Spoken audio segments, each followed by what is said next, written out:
For Lyudmila Krivokonyeva, the worst is over, at least for now. Since September, she and her 4 children have been staying with her sister in Kharkiv, even though she already has children and a grandson living with her. There's been heavy fighting in her hometown of Luhansk, and it's still going on in some areas. It's on the evening news. Even though a ceasefire was agreed to months ago, the horrors continue. We sat for a month in the basement. Falling bombs whistled around us at all hours. I was afraid for my children. When the bombs went off, the whole house shook. And if it had collapsed, we would have been trapped. I hardly slept at all. Lyudmila can't stay with her sister forever, though.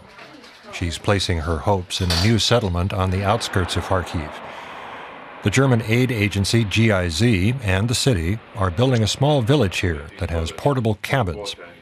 German architect Norbert Schwarzer says this is the quickest way to provide temporary shelter. He's supervising the construction work.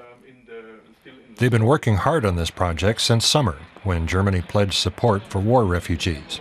The first refugees are expected to move in soon.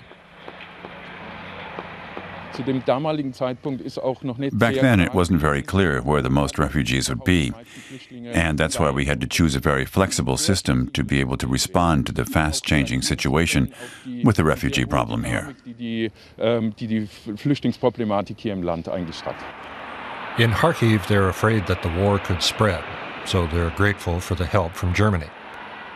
The cabins are supposed to stay here for 3 years, but some hope the Germans could help end the war before then. The sooner peace and stability return to Donetsk and Luhansk and the people can return, the better. That's why we aren't saying the people will stay here for at least 3 years. We want to stop the war so the people can go home. More than 100,000 refugees are now staying in Kharkiv. About 400 are living in this Soviet-era summer camp, like Lena Trifova. Volunteers donate food and warm clothes for the refugees here. Lena comes from near Donetsk. When the war began, she was pregnant. 6 weeks ago, she gave birth to her son in Kharkiv. She doesn't want to go back home for now. Here, at least, they're not driving us away.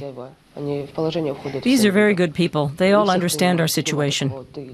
And they're taking in everyone. They don't say some people can come here, but others can't. We're staying here for now. The camp was designed in the Soviet era for summer holidays. 2 years ago, Oksana and Volodymyr Rashkov bought it. The building contractors wanted to turn it into a modern holiday park for children. But then the war came, and the first refugees. As long as the war goes on, we see that we can help them, as long as we have enough money. We aren't setting any deadlines.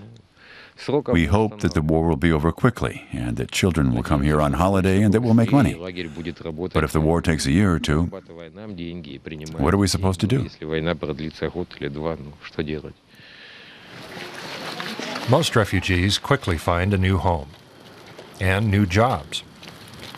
Lyudmila says the worst thing is the memories of the war and the feeling of not really being at home.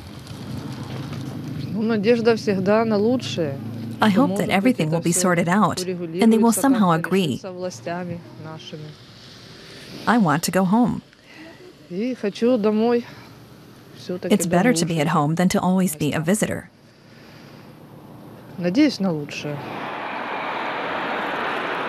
But until then, she hopes that she will soon be living in the new German-built temporary housing. But like many Ukrainians, what she really wants is for the war to end.